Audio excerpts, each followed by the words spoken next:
আসসালামু আলাইকুম এভরিওয়ান, কেমন আছেন সবাই? আশা করছি সবাই ভালো আছেন। আমি আল্লাহর মধ্যে বেশ ভালো আছি। আজকে রমজানের 20টা রোজা। তো আজকে আমি দুপুরের থেকে ভিডিওটা স্টার্ট করছি। তো কিচেন থেকে ভিডিওটা স্টার্ট করলাম।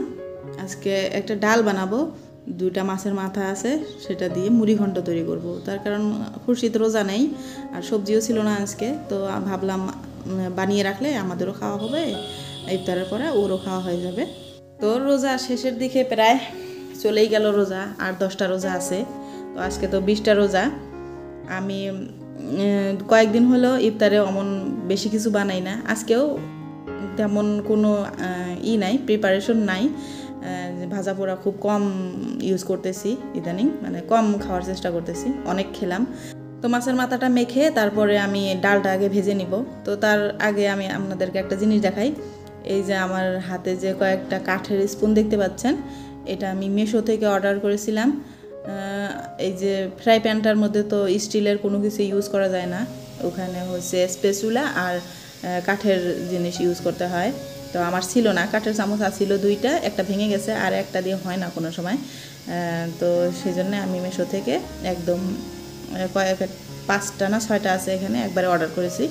তো এত দরকার ছিল না আমার, কিন্তু আছে সেটের মধ্যে, ওই জন্য অর্ডার করেছি। তো এসে গেছে, সেটা নেড়ে চেড়ে দেখি খুব ভালো লাগে, সব রকমের আছে। তো যাই হোক, এখন আমি ডালটা এই যে ভালোভাবে ভেজে নিতেছি।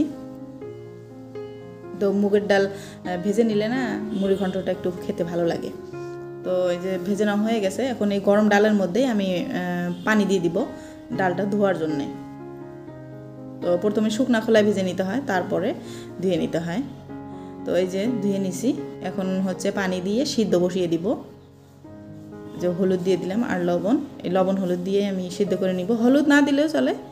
তো চলেন আগে ডালটা সিদ্ধ হতে হতে আপনাদের গেটটা একটু দেখিয়ে আনি। আজকে গেটটা খোলা হয়ে গেছে, মানে কয়েকদিন বন্ধ ছিল, মানে বাঁশ টাস দিয়ে বন্ধ করে রাখছিল, ওই সাইডে জাম করা হয়েছে। তো এই যে দেখে আসলাম একটু। তো এই যে ডালটা সিদ্ধ হতে হতে আমি এখানে মাছের মাথাটা ভেজে নিব, একদম মুচমুচা করে ভেজে নিব।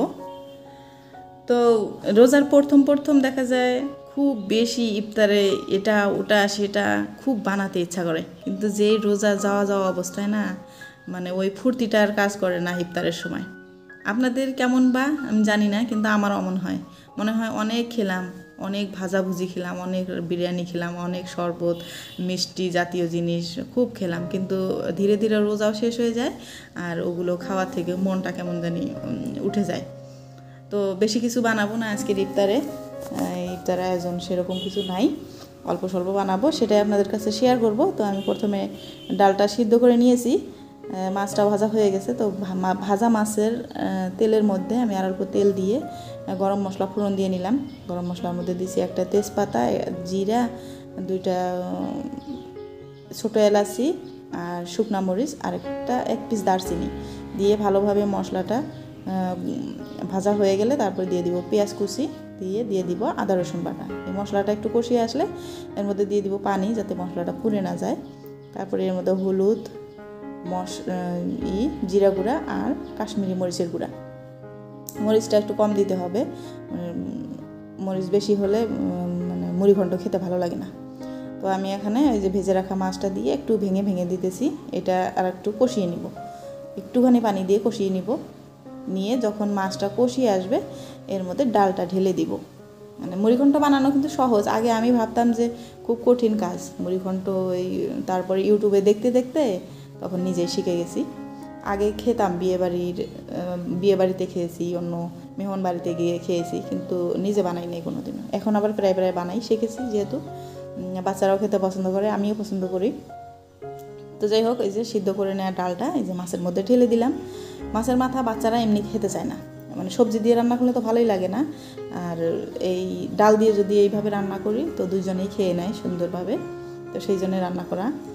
তো আমার ডালটা হয়ে গেছে। এখন হচ্ছে খুরশি, আদিল আর ছোটো মোনা একসাথে খেলা করতেছে বিছনায়। তো আমি ঘর বাড়ি ঠিক করব। তো আর একটা কথা বলি নাই, আজকে হচ্ছে আদিলও রোজা আছে, এখন বাজে 2টার মতো। তো রোজা আছে, হাঁটার মানে শক্তি নাই। খুরশিদ মানে ছাদে উঠেছিল, খুরশিদ কোলে করে নিয়ে আসলো। তো যাই হোক, দেখি থাকতে পারে কি না। মানে 2:30টার মতো বাজে অলরেডি। তো এখন আমি হচ্ছে সব কাজ সেরে নামাজ টামাজ সেরে কিচেনে চলে আসলাম। তো কিচেনে এসে এই যে খেজুর নিয়ে এসেছিলো আদিলের আব্বা 2 একদিন আগে, খেজুর শেষ হয়ে গেছে। 1 কেজি খেজুর খেয়ে ফেললাম এই রোজার মাসে। তো সারা বছরই খেজুর খাই, কিন্তু রোজার মাসে একটু বেশি লাগে। তো প্রত্যেকবারই রোজার মধ্যে বা এমনিতে ওই যে বয়ম যে থাকে মানে খেজুরের, সেইটা আনে। কিন্তু এবারে আমি বলেছি ওই খেজুরগুলো আনবেন না, একদমই রসালো থাকে না। দাম এমনিতে খুব বেশি, কিন্তু খেজুর খাবো মনে হয় মুখ তৃপ্তি সহকারে, মানে মুখ ভরে ভরে যাবে তেমন না, কেমন যেন শুকনা খিটখিটা খেজুরগুলো। তো আমি বলেছি যে আগে যে আপনি মানে খেজুর আনতেন, এই যে চ্যাপটা একটা প্যাকেটে থাকতো, ওই খেজুরগুলো আনবেন। তো ওই যে আমার কথা শুনে সেই খেজুরগুলোই আনছে। খেয়ে দেখছি মাশাআল্লাহ অনেক টেস্টিও আছে, মানে দাম খুব বেশি কম না, একটু কম এই খেজুরটা। তো অসুবিধার কি, দামও কম, খেতেও ভালো লাগে, এটাই খাবো। তো যাই হোক, বয়ম ভরিয়ে নিয়ে তো এখন হচ্ছে একটা জিনিস বানাবো, মানে তেলের পিঠা বানাবো। তেলের পিঠা বানানোর কয়েকদিন হলো প্ল্যান, যেহেতু তেলের জিনিস মানে খাওয়া কমিয়ে দিচ্ছি, তার মধ্যেও খুরশিদ মাঝে মাঝে বলতেছে তেলের পিঠা বানান, আমার কয়েকদিন হলো খাওয়ার ইচ্ছা হয়েছে। তো ওই যে সুজি ময়দা দিয়েও তেলের পিঠা খুব পছন্দ করে, তো সেটাই আমি বানাবো। সুজি ভিজিয়ে রাখছিলাম আগেই, তারপরে এখানে ময়দা দিয়ে চিনি লবণ দিয়ে মিক্স করে নিতেছি।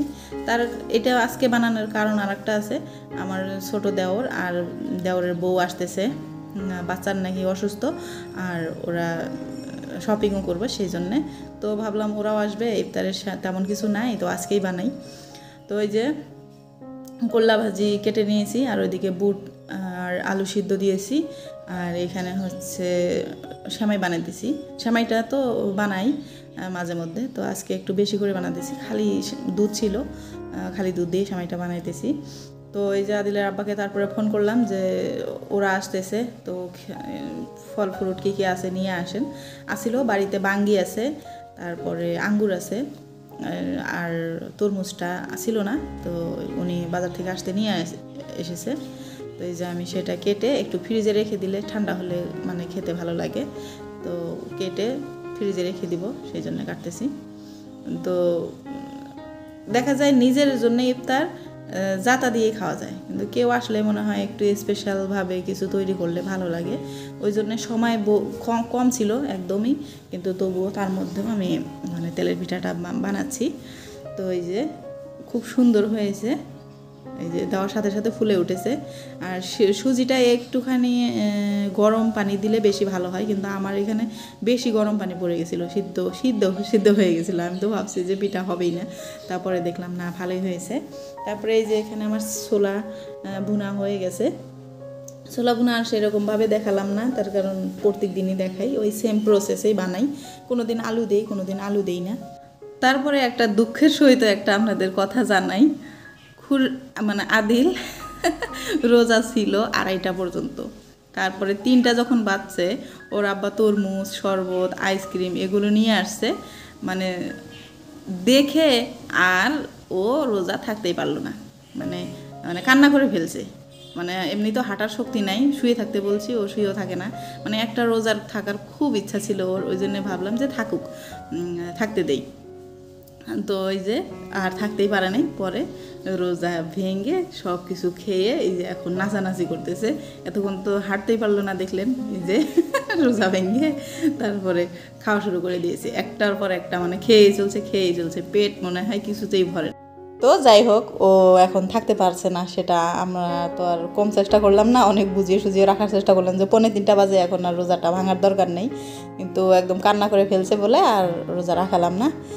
তো এই তো আমি সব কিছু রেডি করে নিয়েছি, টেবিলে ইফতার নিয়ে চলেও আসছি। এই যে বাঙ্গিটাও কেটে নিয়েছি, পরে বাঙ্গিটাকে তো এখনও চিনি দিই নাই, অল্প দেরি করে দিব, নাহলে পানি ছেড়ে যায়। তো ইফতারের আছে আর 10 মিনিট, এখনও অবধি মানে মেহমান এসে পৌঁছায় নাই, দেওরের বউ। তো ইফতারে আজকে ভাজা পোড়ার মধ্যে খালি তেলের পিঠা, আর অন্য কিছু বানাই নাই, সেটা সম্ভবও হয় নাই। যদি আমি আগে থেকে জানতাম অন্য আরও কিছু তৈরি করতাম হয়তো বা। তো যাই হোক, আজকে ইফতার আমাদের এই দিয়েই।